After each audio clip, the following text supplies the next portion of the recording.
Hello नमस्कार, जय हिंद प्यारे साथियों। मैं करण चौहान स्वागत करता हूं आपके अपने प्यारे यूट्यूब चैनल फ्यूचर फौजी पर। जैसे कि आज आप देख रहे हो, हम एयरफोर्स एक्स ग्रुप 2027 के लिए हम टॉपिक वाइज प्रैक्टिस के अंदर आज हम मोशन की हमारी 4 नंबर की क्लास है फिजिक्स की, जिसके अंदर हम मोशन के बारे में मोशन है, गति है, उसके बारे में हमने पहले कुछ क्वेश्चन किए थे, 12 क्वेश्चन। अब हम आगे करेंगे क्वेश्चन नंबर 13 से स्टार्ट। अगर आप हमारे चैनल पे नए हो तो चैनल को सब्सक्राइब कर देना, बेल आइकन बटन को दबा देना और नोटिफिकेशन को अलाउ कर देना, जिससे कि आपको समय पर क्लासें मिल सके। अभी क्या है कि कुछ दिनों तक 1-1.5 महीना हुआ है मैं क्लास अपलोड नहीं कर सका, उसके लिए सॉरी।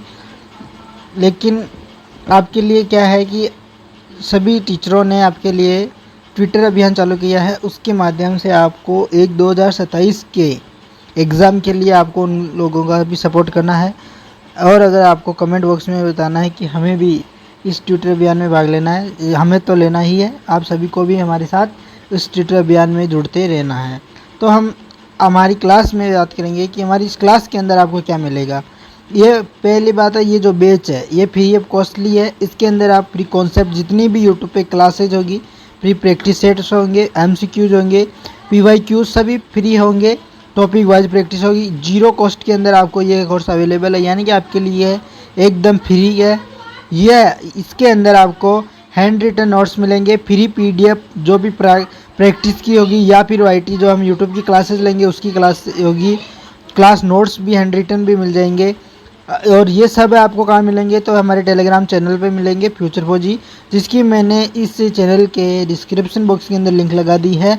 और अगर आपको इस सभी PDF चाहिए तो आपको मैं टेलीग्राम चैनल की लिंक इस वीडियो के नीचे डिस्क्रिप्शन बॉक्स कमेंट बॉक्स के अंदर लगा दूंगा। ये हमारा यूट्यूब चैनल है, आप इसे फॉलो कर सकते हो। इंस्टाग्राम को आप हमारे को फॉलो कर सकते हो, वहाँ मैंने हमारी इंस्टाग्राम जो लिंक है वो लगा दी है डिस्क्रिप्शन बॉक्स में। और आप व्हाट्सएप से हमसे भी जुड़ सकते हो। पूरी क्लास हमको देखने के बाद ज़रूर बताना कैसी लगी। ये हमारे कुछ क्वेश्चन थे जो हमने कह रहे थे। कितने क्वेश्चन है? 1 2 3 4 5 6 7 8 9 10 8 क्वेश्चनों तक ही किए थे हमने। कितने क्वेश्चन किए थे? हमने 8 क्वेश्चन ही किए, कंप्लीट किए थे। आज हम करेंगे क्वेश्चन नंबर 9 से स्टार्ट। क्वेश्चन नंबर 9 से स्टार्ट करेंगे। क्वेश्चन नंबर 9 क्या है कि क्वेश्चन नंबर 9 हमारा आज का जो पहला क्वेश्चन, आप बताओगे कमेंट बॉक्स में इसका राइट आंसर क्या है। एक समान गतिमान किसी पिंड का स्थिति समय ग्राफ स्थिति x के समांतर एक सीधी रेखा होता है, या फिर एक समान गति में स्थिति समय ग्राफ की ढलान किसी वस्तु का वेग बताती है। तो इसमें से कौन सा सही है? A सही है, B सही है, या दोनों सही है, या दोनों ही गलत है? तो आप क्या बताओगे इसमें कौन सा सही होना चाहिए और कौन सा सही नहीं होना चाहिए? तो आप इसमें कौन सा बताओगे कि इसका राइट आंसर क्या होगा?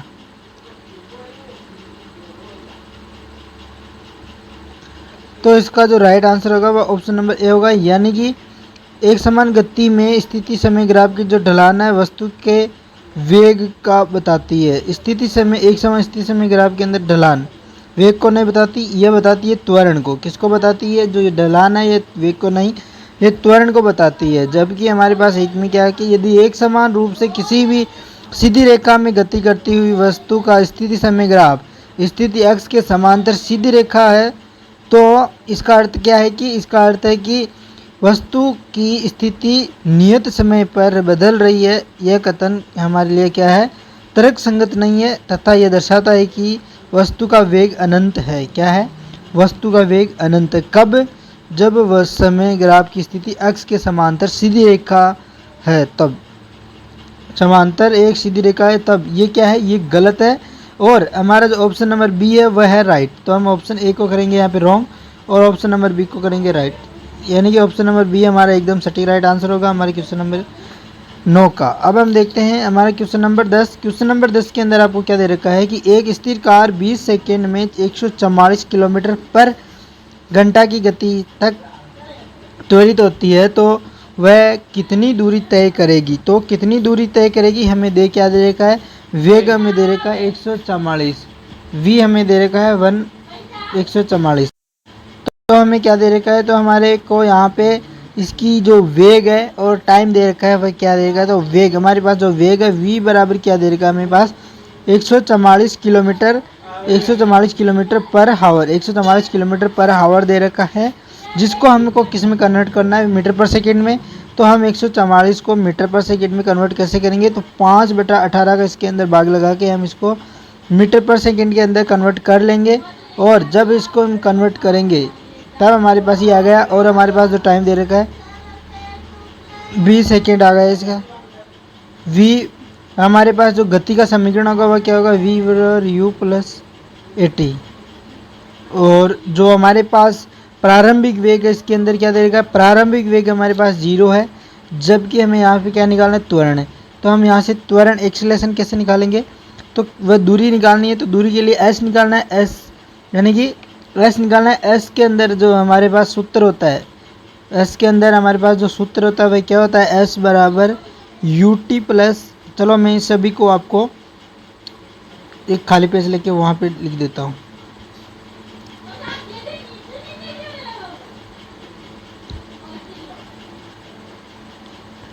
तो हम यहाँ पे इसमें लिख देंगे, एक बार हटा देता हूँ इसको, फिर बाद के अंदर इसी के अंदर आपको मैं सब कुछ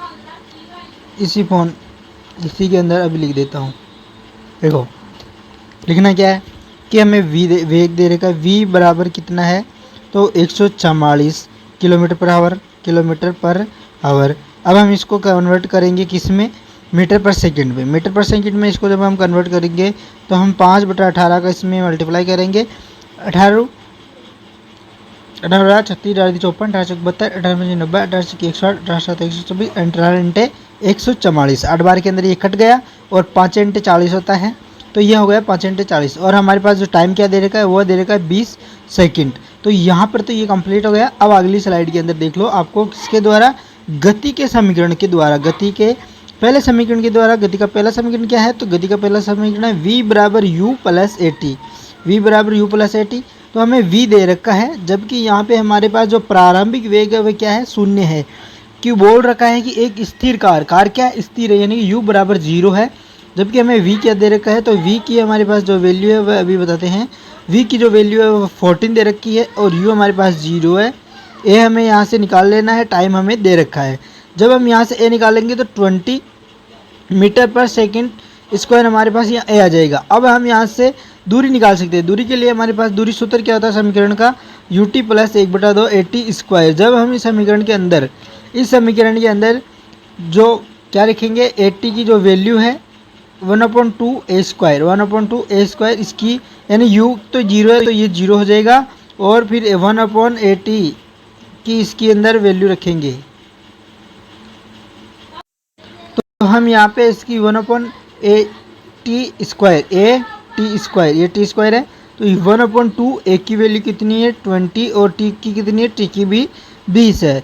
तो जब हम इसको स्क्वायर करके मल्टीप्लाई करेंगे ये कट जाएगा तो 400 हो जाएगा। क्या होगा, 400 मीटर। ये हमारे क्या होगा, आंसर आ जाएगा हमारा क्वेश्चन नंबर 10 का। क्वेश्चन नंबर 10 का जो राइट आंसर होगा वह क्या होगा, तो 400 मीटर। कितना होगा, 400 मीटर इसमें हमारे पास दूरी तय की जाएगी।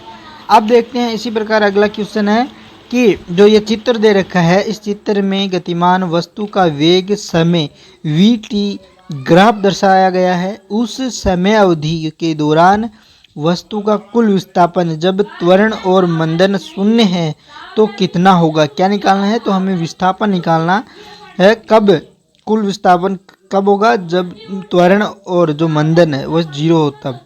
तो इसके अंदर देख लेना आपको त्वरण, मंदन और शून्य कहाँ होता है, तो उसके हिसाब से हम यहाँ पे इसको निकालेंगे। अब देखो चित्र के अंदर आपको क्या देखना है कि इसके अंदर आपको जो देर क्या रखा है कि जो इतना अंतर है इसके अंदर जो टाइमिंग है, टाइमिंग के अंदर कितना है, तो इसके अंदर जो अंतराल है इसका 20 सेकंड का इसके अंदर अंतराल है। कहाँ पे, यहाँ से यहाँ तक का इसका जो अंतराल है वह 20 सेकंड का है। अंतराल के अंदर क्या होता है, अशून्य त्वरण व मंदन है। इस अंतराल में, किस अंतराल में, इस अंतराल के अंदर चली गई दूरी किसके बराबर होगी, इस अंतराल के अंदर जो भी दूरी चली जाएगी वह समय अंतराल यानी कि 20 सेकंड से 40 सेकंड के क्षेत्रफल, यानी 20 सेकंड के 40 सेकंड के क्षेत्रफल के अंतराल के अंदर चली गई दूरी के बराबर होगा। यानी कि हमें यहाँ पे त्रिभुज का क्षेत्रफल लगाना है, उसके अंदर 1/2 आधार इंटू ऊंचाई। आधार के अंदर हमारे पास कितनी जो हाइट है इसने ले रखी है, तो आधार इंटू ऊंचाई 20 इंटू 3 प्लस 20 इंटू 1 10 हो जाएगा, और ये 30 20 हो जाएगा, और 30 plus 20 is equal to 50 metre. तो ये 50 मीटर हमारे पास यहाँ पे क्या निकल आया, तो यहाँ पे इसका विस्थापन निकल आया कितना, तो 50 मीटर। कुल विस्थापन कितना है हमारे पास, तो हमें विस्थापन निकालना है। क्या निकालना है, तो विस्थापन। और हमारे पास यहाँ पे जो विस्थापन आया हुआ है 50 मीटर आ गया, और हमारा जो 50 मीटर है वह कौन सा है, ऑप्शन नंबर बी। यहाँ पे हमारा एकदम सटीक राइट आंसर है। अब हम देखते हैं हमारा अगला क्वेश्चन। अगला क्वेश्चन देखना, अब देखते हैं हमारा अगला question, question number 12। Question number 12 क्या कहता है कि एक कण को कोणीय संवेग समान रूप से, ये अलग हो गया क्वेश्चन,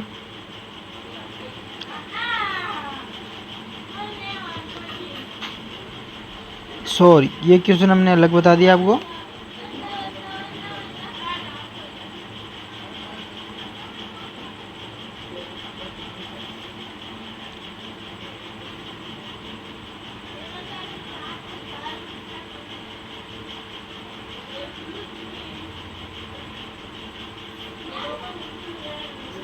कुल विस्थापन निकालना है तो निकाल दिया ना।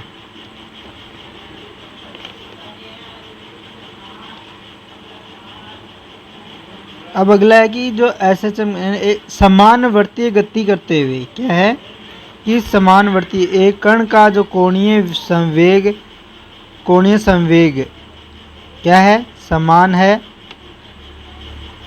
जिसका मान L है, यदि इसका कोणीय आवर्ती दोगुनी कर दी जाए तो इसका गतिज ऊर्जा आदि कर दी जाए, तो गतिज ऊर्जा आदि कर दी जाए। ये क्वेश्चन लगता है हमने किया हुआ है, और इसका जो राइट आंसर आया हमारा वो क्या आया, तो हमारा ऑप्शन नंबर डी यहाँ पे इसका राइट आया है आंसर। ये क्वेश्चन हमने पीछे किया है, तो हम इस क्वेश्चन को छोड़ देते हैं। अगला क्वेश्चन है कि यदि किसी वस्तु द्वारा, अगला क्वेश्चन क्या है कि यदि किसी वस्तु द्वारा तय की गई दूरी समय के सीधे समानुपाती है, यानी कि जो दूरी है क्या है किसी वस्तु द्वारा, आप यहाँ पे स्थिर को अचर मान सकते हो, अचर गति से कर रही है, या फिर अचर चाल कह सकते हो, जो क्या है कि वस्तु द्वारा तय की गई दूरी समय के सीधे समानुपाती है, यानी कि जो s है, अगर ये t के समानुपात में कब होगी, ये t के जो s बराबर दो दूरी s बराबर ut प्लस 1/2 at², at² होता है जब इसके अंदर जो u की वैल्यू है वह समान होती है, यानी u क्या होना चाहिए यहाँ पे समान, शून्य नहीं, u होना चाहिए समान चाल से, और त्वरण होना चाहिए यहाँ पे 0। जब u यानी कि जो इसकी गति है, जो प्रारंभिक वेग है, अगर वो समान रहेगा तब u समानुपात में होगा t के। तो इसमें हमारा ऑप्शन नंबर ए यहाँ पे राइट आंसर है, यानी कि स्थिर यानी कि समान चाल से, किससे, अचर चाल से गतिशील होनी चाहिए। यदि किसी वस्तु द्वारा तय की गई दूरी समय के समानुपाती है तो वस्तु अचर चाल से क्या होगी, गतिशील होगी। अब है किसी वाहन का स्पीडोमीटर वाहन की औसत गति मापता है, औसत गति या चाल एक ही बात है, औसत गति या चाल की गति को आप चाल भी कह सकते हो। यहाँ पे औसत वेग कुल विस्थापन और कुल समय के अनुपात के बराबर होता है। तो आपको बताना है इनमें से कौन सा राइट है और कौन सा रॉन्ग है। तो हमको इसके अंदर क्या दे रखा है कि एक को अंदर पढ़ो, किसी वाहन का स्पीडोमीटर वाहन की औसत गति को मापता है, नहीं, यह औसत गति को नहीं, उसकी तात्कालिक या तात्क्षणिक जो चाल होता है या गति होती है उसको मापता है। क्या, स्पीडोमीटर, किसकी, किसी वाहन की कौन सी गति, तो यह तात्कालिक या अथवा तात्क्षणिक, किसी क्षण पर ली गई वेग चाल, तात्क्षणिक चाल, इनको मापता है। कब, स्पीडोमीटर कौन मापता है, तो स्पीडोमीटर मापता है। तो हमारा ऑप्शन नंबर ए तो यहाँ पे गलत होगा। औसत वेग कुल विस्थापन, जो औसत वेग कुल विस्थापन और कुल समय के अनुपात के बराबर होगा, एकदम सही है। जो हम क्या देखते हैं, जो डेल एस या फिर आप डेल टी, इसका अनुपात देखते हो तो v आता है, यानी कि विस्थापन डिस्प्लेसमेंट मान लो, यहाँ पे d मान लो डेल डी, तो डिस्प्लेसमेंट बराबर हो जाएगा किसके, कुल जो जितना भी विस्थापन होगा और जितना भी समय होगा कुल समय, उसका जो अनुपात होगा वह वेग के बराबर होगा। तो हमारा ऑप्शन नंबर यहाँ पे बी क्या है, बी हमारे यहाँ पे राइट आंसर है। अब हम देखते हैं हमारा अगला क्वेश्चन, क्वेश्चन नंबर 15। भुजा ए और द्रव्यमान m वाली एक समरूप वर्गाकार प्लेट पर विचार करो।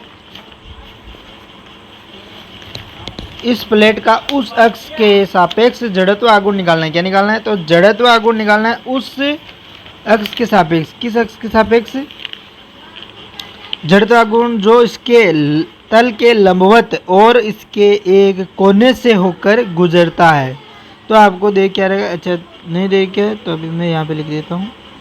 जैसे कि आपके पास ये कोई ए भुजा वाला कोई घनाकार है, इसकी जो भुजा है वह ए है, और इसके अंदर जो इसका विकर्ण है, जो इसका ये रूट ए आ जाएगा, और ये बिंदु ओ से ये रूट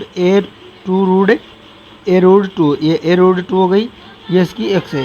प्लेट के जो प्लेट होती है उसके तल के जो लंबवत इसके केंद्र से गुजरने वाली अक्ष के परिधि जो भी जड़त्व आघूर्ण होता है, केंद्र से, किसके केंद्र से जड़त्व आघूर्ण होता है, I naught is equal to M A square is equal to 6। यह होता है इसके अंदर जड़त्व आघूर्ण केंद्र से। और जब इसके सिरों से निकालता है तो सिरों से निकलने के लिए m A square is equal to upon नीचे 12 होता है, यानी कि 12 होता है। हमें निकालना है किसके, केंद्र से, इसके केंद्र से। तो केंद्र से निकालने के लिए हमारे पास जड़त्व आघूर्ण क्या होगा, तो केंद्र से निकालने के लिए जड़त्व आघूर्ण होगा एम ए स्क्वायर अपॉन 6, और जो कि हमारे पास क्या होगा, यहाँ पे देख लेते हैं हम एक बार। समांतर अक्ष के परिमेय देखना है, समांतर अक्ष के परिमेय से, यानी कि I is equal to I naught plus, यानी ये हमारे पास आई नॉट, ये किसके मध्य, ये देखो हमारे पास ये कोई विकर्ण है, इसके पास ए रूट टू, और ये कोई भुजा ए है, इसके विकर्ण से हमारे केंद्र ओ से देख लेना है। और इसके अंदर हमारे पास समांतर अक्ष परिमेय से हम देखेंगे एम ए अपॉन रूट 2 का स्क्वायर। जब हम इसका वैल्यू रखेंगे, इसकी मान रखेंगे आई नोट की, यहाँ पे इसका जब वैल्यू रखेंगे तब हमारे पास जो वैल्यू आएगी वह 2/3 एम ए स्क्वायर आएगी। क्या आएगी, 2/3 एम ए स्क्वायर, जो हमारे पास ऑप्शन नंबर सी के अंदर है, जो एकदम सटीक है और राइट है। ये क्वेश्चन मैंने आपको क्लास के अंदर इसके बारे में नहीं बताया, जब क्लास लूँगा तब बता दूंगा, लेकिन ये क्वेश्चन आपको कर लेना, अभी मैंने करा दिया है। अगला हमारी है क्वेश्चन, अगला क्वेश्चन क्या है कि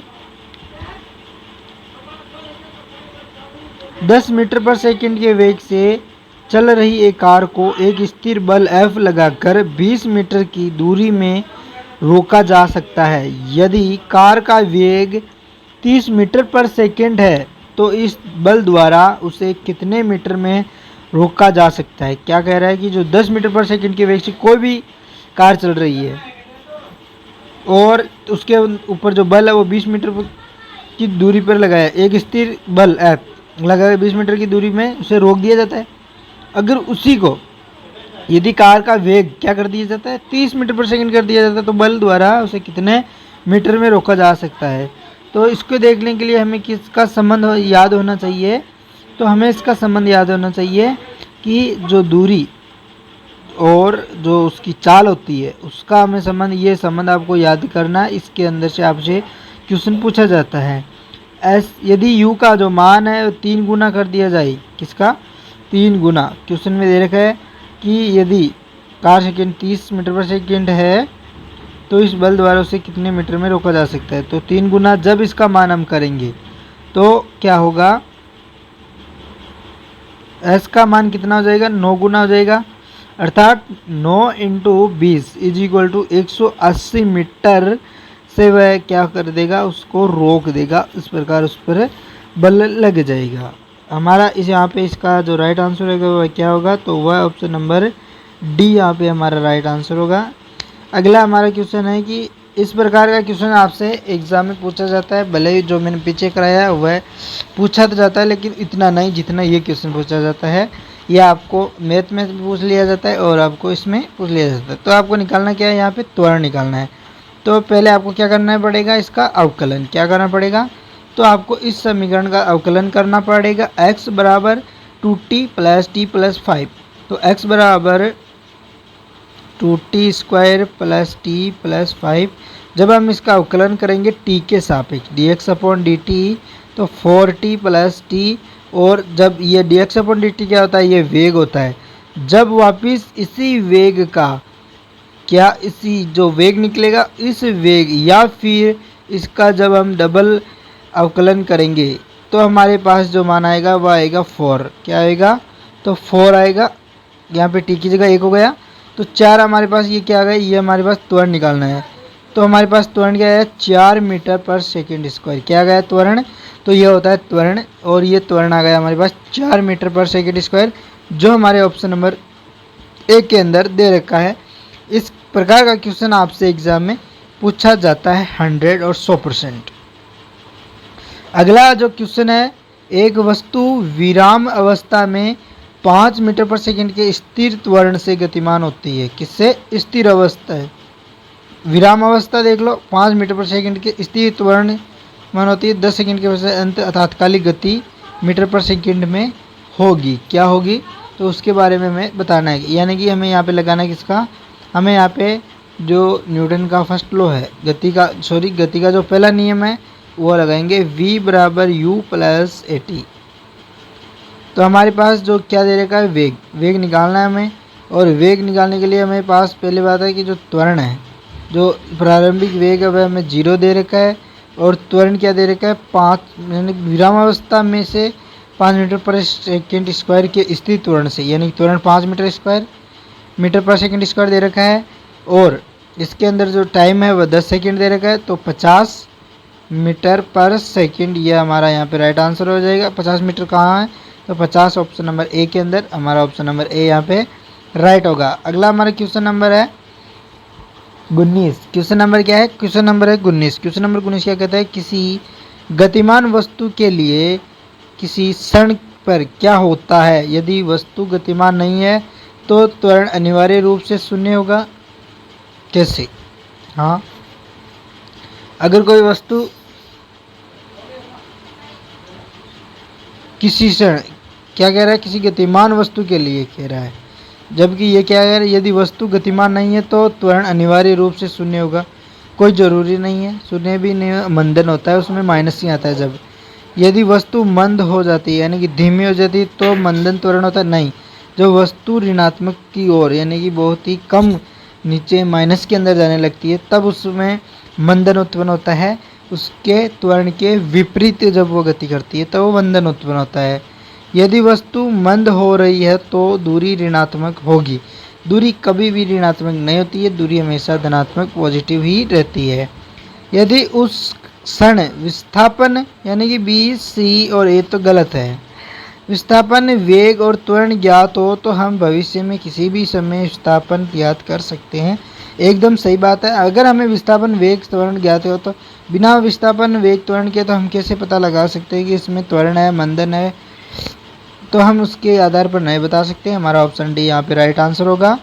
अब देखते हैं हमारा अगला क्वेश्चन। एक कार का इंजन कार के में 4 मीटर पर सेकंड का त्वरण उत्पन्न करता है। कार कितना त्वरण, जो यहाँ पे एक्सेलरेशन लिख लेना था आपको, 4 मीटर पर सेकंड स्क्वायर से समान द्रव्यमान वाली दूसरी कार को खींचती है तो उत्पन्न त्वरण क्या होगा। अगर उसका द्रव्यमान क्या होगा, समान होगा, तो उसके लिए तो त्वरण होगा वह क्या होगा। तो आपको यहाँ पे बहुत ही इजी आसान तरीके वाला सूत्र लगाना है जो कि आपके लिए क्या है, बहुत ही शानदार है। जैसे कि हमारे पास फोर्स की बात कर रहा है, F बराबर क्या होता है, एम ए। F बराबर होता है एम ए। अगर यहाँ पे हम बल को क्या रख दें, नियत, अगर बल को नियत रख दें तो हमारा पास जो त्वरण होगा वो क्या होगा, द्रव्यमान त्वरण के क्या होगा, व्युत्क्रमानुपात में होगा। इसलिए यदि द्रव्यमान को क्या किया जाए, दोगुना कर दिया जाए, तब त्वरण का मान क्या होगा, आधा हो जाएगा। इसको हम रिलेशन निकाल सकते हैं। अगर द्रव्यमान को दोगुना करेंगे यानी बढ़ाएंगे तो त्वरण हमेशा घटेगा, अगर त्वरण घटेगा तो द्रव्यमान बढ़ेगा। और ये हमारे क्वेश्चन में कह रखा है कि अगर किसको, द्रव्यमान को बढ़ा दिया जाता है, किसको, समान द्रव्यमान वाली दूसरी बस कार को खींचती है, तो उत्पन्न त्वरण निकालना है, यानी कि यह आधा हो जाएगा। क्या हो जाएगा, तो यह आधा हो जाएगा, यानी कि 1/2 मीटर पर स्क्वायर हो जाएगा। तो हमारा यहाँ पे डी राइट आंसर होगा। अब देखते हैं हमारा अगला क्वेश्चन नंबर 21। क्वेश्चन नंबर 21 के अंदर क्या दे रखा है कि विरामावस्था से यानी टी बराबर 0 पर किसी कण का विस्थापन s 36 दे रखा है हमारे पास। वह समय जब कण का वेग पुनः वे शून्य हो जाए क्या होगा, हो जाएगा तो क्या होगा, तो हमें वेग पुनः शून्य हो जाता है, जब वेग को वापस शून्य कर देते हैं तब क्या होगा। तो हम इसके लिए क्या करते हैं, तो हम इसके लिए करते हैं, हमारे पास जो s है, s से हमारे पास दूरी है, किसी कण विस्थापन s विस्थापन दे रखा है, तो हमें यहाँ निकालना है वेग। तो इसका कर दो t के सापेक्ष अवकलन, और t के जब सापेक्ष हम इसका करेंगे अवकलन, तो जब हम इसका t के सापेक्ष अवकलन करेंगे तो ds/dt, या फिर हम इसको वेग बराबर ds/dt कर सकते हैं, is equal to 12t plus 3t², यानी माइनस में -3t² हो जाएगा। अब यहाँ पे t की वैल्यू हमें दे रखी है, कितनी दे रखी है, तो हमें t की वैल्यू दे रखी है 0। अब क्या करोगे आप लोग, अगर t की वैल्यू आपको क्या शून्य और 4 सेकेंड हमें को इसमें निकाल रखा है, अगर t की वैल्यू आपको कितनी दे रखी है, अगर वेग को शून्य करना है विरामावस्था में, पुनः वेग शून्य हो जाएगा। हाँ सही बात है, कब होगा, इसमें पूछ रहा है पुनः जो वेग है वह शून्य कब होगा, जब हम यहाँ पे जो t की वैल्यू कितनी रखेंगे, 2, 4, 6 या 8, ऑप्शन के हिसाब से रख लेना। मैं लिखता हूँ ऑप्शन बी से 4, 12 चौक 48 इंटू 12 चौक 48 माइनस 3, 4 चौक 16, 32, सॉरी बोल कुछ रहा हूँ, लिख कुछ रहा हूँ, 12 यहाँ पे लिख देते हैं हम 4 की वैल्यू, जैसे कि 12 24 12 36 12 चौक 48, 3 इंटू 4 चौक 16, 16 32 16 48, जब 48 माइनस 48 होगा तो तब 0 होगा। क्वेश्चन में कह रहा है कि जब कण का वेग पुनः शून्य हो जाएगा, कब हो जाएगा, जब हम इसके अंदर t की कौन सी वैल्यू रखेंगे, उसके हिसाब से ऑप्शन से। ये तो हमारा ऑप्शन नंबर बी यहाँ पे राइट है, क्योंकि ज़्यादा टाइम नहीं लेते हुए मैंने ऑप्शन बी को ही माना है, और यहाँ पे ऑप्शन बी राइट रहा हमारा। अब देखते हैं हमारा अगला क्वेश्चन। अगला क्वेश्चन क्या है कि किसी कण का जो त्वरण है वह कब बदलता है, या तब बदलता है जब, कब त्वरण कब बदलता है भाई, त्वरण बदलता है जब वेग की दिशा और परिमाण दोनों बदलते हैं, तब त्वरण बदलता है। तो हमारा यहाँ पे ऑप्शन नंबर सी में देखो उपरोक्त दोनों, यानी कि जब वेग की दिशा बदलती है और त्वरण का परिमाण बदलता है, किसका, वेग का परिमाण बदलता है, सॉरी, जब वेग का परिमाण बदलता है और वेग की दिशा बदलती है तब त्वरण बदलता है। अब क्या देखते हैं हमारा अगला क्वेश्चन। अगला क्वेश्चन क्या कहता है कि एक स्थिर बल 0.9 किलोग्राम द्रव्यमान के एक पिंड पर 10 सेकंड के लिए कार्य करता है। यदि पिंड 250 मीटर की दूरी तय करता है तो बल का परिमाण होगा। हमें क्या निकालना है, तो बल का यहाँ पे परिमाण निकालना होगा। तो उसके लिए हम क्या जानते हैं, तो हम जानते क्या है कि एक स्थिर बल है स्थिर 0.9, यानी कि बराबर हम जानते हैं कि सीधा दिमाग में आएगा बराबर एम ए होता है। हमें द्रव्यमान दे रखा है के लिए पिंड पर 10 सेकंड के लिए कार्य करता है यदि पिंड 200 मीटर की दूरी पर। अब हमारे पास ए नहीं है, तो ए कैसे निकालेंगे, तो ए निकालेंगे हम दूरी समीकरण से, एस बराबर ut प्लस 1/2 80²। तो हम यहाँ पे आपको सीधा लिख देते हैं, जिसे आपको ये PDF कहाँ पे मिल जाएगी, हमारे टेलीग्राम चैनल पे। उसके लिए हम यहाँ पे सीधा लिख देते हैं बराबर एम ए और यहाँ पे जो s बराबर U T plus 1/2 80 square 1/2 80 square. अब हमारे पास दे क्या रखा है, हमारे पास जो दूरी है जो क्या दे रखी है, दूरी दे रखी है कितनी है, तो वह 250 मीटर है, 250 मीटर है। और हमारे पास जो प्रारंभिक वेग है वह 0 है होगा यहाँ पे। क्यों? क्योंकि स्थिर बल है और स्थिर बल के लिए वो जो बल स्थिर है तो मतलब वस्तु भी स्थिर होगी। अगर स्थिर है तो अब हमारे पास जो यहाँ पे त्वरण निकलेगा तो हमारे पास टाइम क्या दे रहेगा, 10 सेकेंड। क्या दे रहेगा, 10 सेकेंड दे रहेगा। तो 10 1/2 इंटू 10 कर देंगे। जब 15 ये 50 और इधर 250, एक कैंसिल, 5 25 यानी 5, यानी कि एक की जो वैल्यू है 5 मीटर पर सेकंड स्क्वायर हो जाएगी। एक की जो वैल्यू क्या आएगी, 5 मीटर पर सेकंड स्क्वायर। अब हम यहाँ पे इसकी वैल्यू रख सकते हैं 9 इंटू 5 अपॉन 10 क्या हो जाएगी, फिर 5 दूनी 10, 2 चौको 8 पॉइंट 8 2 पंजे 5, 2 चौको 8 2 पंजे, तो 4.5 ऑप्शन नंबर डी हमारा यहाँ पे राइट आंसर होगा। फास्ट करना है, स्पीड बढ़ाना है आप सभी को, इतना नहीं कि स्लो स्लो आराम से करें, क्योंकि ये एयरपोर्ट्स है, इसके अंदर फिजिक्स के लिए बहुत ही मायने रखता है, स्पीड रहना ज़रूरी होती है फिजिक्स के अंदर। एक टेनिस गेंद के ज़मीन पर गिरने और वापस उछलने पर उसके त्वरण, वेग और विस्थापन पर विचार करें। इनमें से किस प्रक्रिया में परिवर्तन की दिशाएं हैं? वेग, केवल वेग, विस्थापन और वेग, त्वरण, वेग और विस्थापन, या विस्थापन और त्वरण। तो किसकी प्रक्रिया है होगी? एक टेनिस गेंद के ज़मीन पर गिरने और वापस उछलने, यानी कि कोई गेंद है, अगर ये ज़मीन पर गिरेगी और जब ये ज़मीन पर गिरने के बाद वापस उछलेगी, उसके त्वरण, वेग और विस्थापन विचार करना हमें। किस प्रक्रिया में परिवर्तन की दिशाएं देखना है, परिवर्तन की दिशाएं देखना है। क्या देखना है? तो परिवर्तन की हमें देखना है दिशाएं, किसकी बदलेगी, यानी कि त्वरण, वेग और विस्थापन में किसकी दिशाएं बदलेगी। तो त्वरण की भी बदलेगी, वेग की भी बदलेगी और विस्थापन भी बदलेगी, तो इन सभी की डायरेक्शन भी बदलेगी। तो हमारा ऑप्शन नंबर, यानी कि सिर्फ विस्थापन तथा वेग की दिशा में परिवर्तन होगा, त्वरण की दिशा सदैव ऊर्ध्वाधर नीचे की ओर रहेगी, क्योंकि यहाँ पे ग्रेविटेशन लगता है। क्या लगता है? ग्रेविटेशन। तो हम यहाँ पे ऑप्शन सी को नहीं मान के ऑप्शन नंबर बी को मानेंगे। किसको? ऑप्शन नंबर बी को। किसको मानेंगे? ऑप्शन नंबर बी को, जहाँ पे क्या लगेगा, विस्थापन और वेग बदलेगा, इनकी दिशाएं बदलेगी, इनमें परिवर्तन होगा। जबकि जो त्वरण होता है, नीचे गुरुत्वीय त्वरण लगता है, उसके लिए त्वरण का जो परिवर्तन दिशाएं नहीं होगी। अब हमारा अगला क्वेश्चन है क्वेश्चन नंबर 25। 5 किलोग्राम का एक पिंड 20 मीटर पर सेकंड के वेग से गति कर रहा है। यदि उस पर 10 सेकंड के लिए उसके वेग की दिशा में 100 न्यूटन का बल लगाया जाता है, तो पिंड का वेग क्या होगा? क्या होगा पिंड का वेग जब उसके ऊपर कितने न्यूटन का बल लगाया जाता है?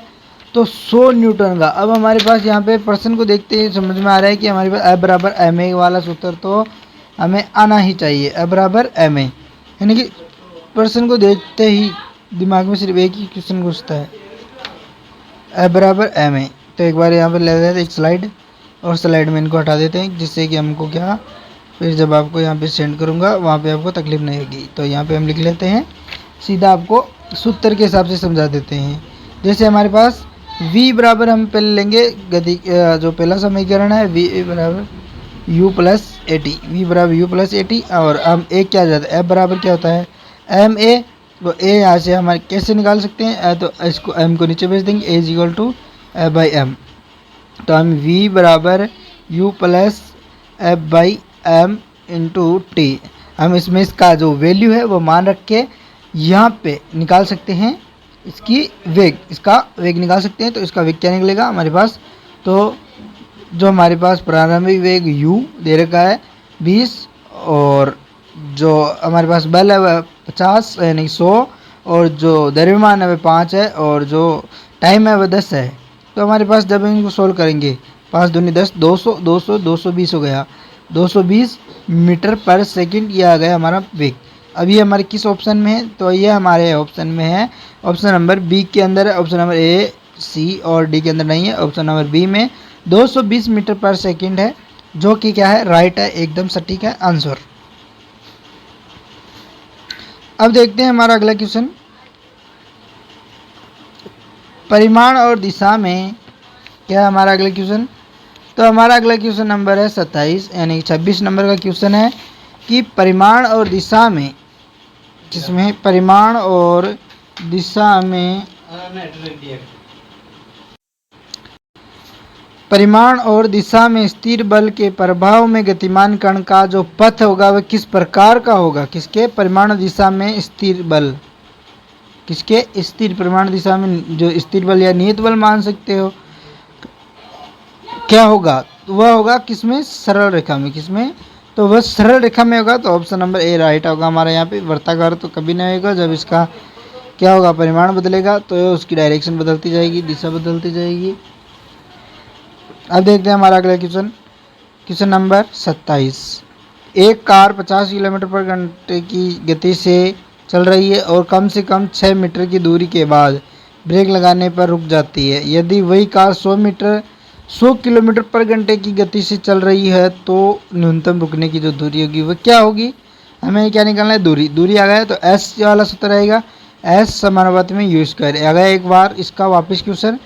यदि क्या कह रहा है, यदि चाल का मान दोगुना कर दे, किसका, चाल का, एस का, जो यू का, जो चाल का एस यहाँ पे यू है, अगर चाल का मान अगर दोगुना कर दे, यानी कि ये पहले कितनी जाती थी 50 और जब इसको 100 कर रहा है, यानी कि इसको क्या कर रहा है, दोगुना कर दिया जाता है, तब क्या होगा, जो दूरी होगी वह क्या होगी, वह 4 गुना हो जाती है, क्योंकि यह समानुपात में होती है। जो दूरी होगी वह 4 गुना हो जाती है जब इसको 2 गुना करते हैं तब। और जब हमारे पास 6 मीटर की दूरी हमें दे रखी है और जब हम इसको मल्टीप्लाई करेंगे 6 चौक 24 होता है। और जो हमारे ऑप्शन नंबर डी के अंदर है, किसमें है, तो ऑप्शन नंबर डी के अंदर है, क्या, जब एस यू स्क्वायर समानुपात में होता है।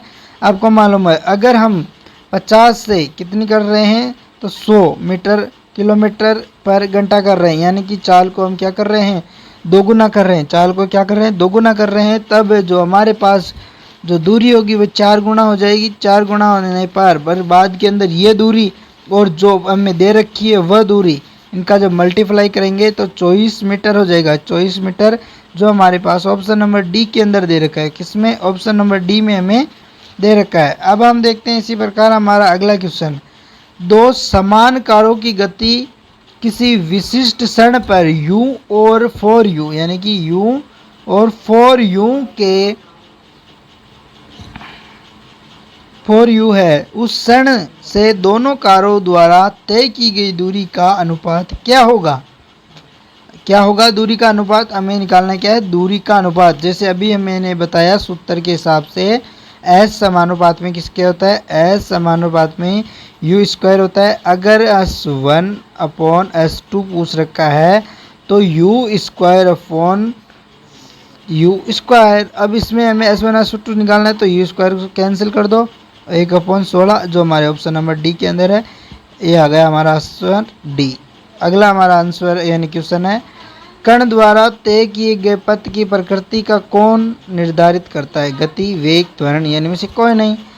कौन तय करता है कि जो कण की प्रकृति है वह किस प्रकार की होनी चाहिए, कैसी होगी या कैसी नहीं होगी, तो यह कौन तय करता है, तो यह तय करता कोई नहीं है। क्यों नहीं करता है, तो इसका भी कारण देख लो। किसी भी पथ की प्रकृति वेग की दिशा व त्वरण की दिशा द्वारा निर्धारित तो की जाती है। किसकी दिशा, वेग और त्वरण की दिशा द्वारा निर्धारित की जाती है। पिंड का पथ इन तथ्यों के अनुसार एक सरल रेखा, वृत्त अथवा परवलय कुछ भी हो सकता है, इसीलिए हम उसको एकदम से निर्धारित नहीं कर सकते हैं।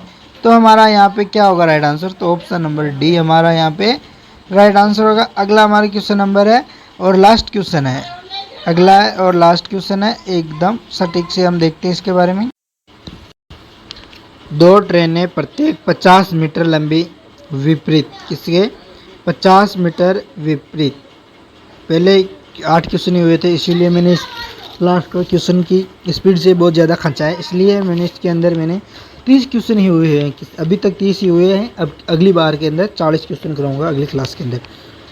कुल एक टॉपिक के 100 क्वेश्चन करूँगा, 100 में से बाहर निकल जाएगा तो कुछ नहीं होगा, यानी कि कुछ बाहर नहीं निकलेगा, जो भी होगा इन्हीं में से आएगा। 2 ट्रेनें प्रत्येक का 50 मीटर लंबी विपरीत दिशा में क्रमशः 10 मीटर पर सेकंड और 15 मीटर पर सेकंड के वेग से क्या कर रही है, चल रही है। तो एक दूसरे को पार करने में उसमें समय कितना लगेगा, तो उसको टाइम कितना लगेगा, तो ये पूछ रहा है हमें टोटल टाइम यानी कुल समय। कुल लंबाई कितनी है इनकी, 50 मीटर। 2 ट्रेनें 50 मीटर की। तो पहले हम दोनों ट्रेनों की जो लंबाई है उनको जोड़ लेते हैं और उसके अंदर जो हमारे पास दे रखा है क्या, उसकी विपरीत दिशा में क्रमशः किस वेग से जा रही है उसका वेग हम कर लेते हैं यहाँ पे काउंट कर लेते हैं। तो 50 हो गया 100 और ये हो गया कितना, 25 चौक 100। तो ये क्या गया, तो ये हमारे पास टाइम करने का तरीका देखो। चाल बराबर एस बराबर डी बाई टी होता है और हमारे पास टी निकालना है, तो डी अपॉन एस हो गया। एस हमारे पास जो वेग है, यहाँ पे वेग मान लो, ये ट्री का तरीका है एक प्रकार का, हम इसे मान के इसको कर सकते हैं। और जो हमारे पास डिस्टेंस है यानी कि जो दूरी है, यानी वो ट्रेनों की, हमें यहाँ पे दूरी किसकी लेनी है, हमें ट्रेनों की दूरी लेनी है, जो क्या होगी एकदम पूरी होगी। जो हमारे पास यहाँ पे ऑप्शन नंबर किस में है, ऑप्शन नंबर 4 सेकंड, तो ऑप्शन नंबर बी यहाँ पे राइट आंसर होगा। आप इस तरीके से इस क्वेश्चन को कर सकते हो। तो अब हमको पूरी क्लास देखने के बाद ज़रूर बताना क्लास कैसी लगी।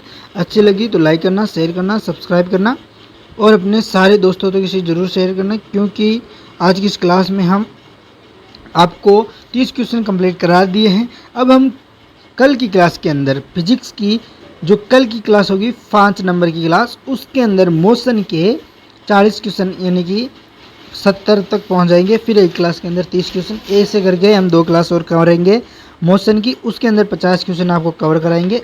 अगर आपको किसी भी प्रकार का कोई भी डाउट है तो हमें कमेंट बॉक्स में ज़रूर बताना, और हमारी स्पीड कैसी है यह भी हमें ज़रूर बताना, और कितने लोग हैं जो पढ़ने के लिए इच्छुक है, तब हम यहाँ पे पता चलेगा, तब हम यहाँ पे जाके लाइव स्टार्ट कर देंगे, जिससे कि हमें भी पता चलेगा कि कितने लोग इच्छुक है पढ़ने के लिए।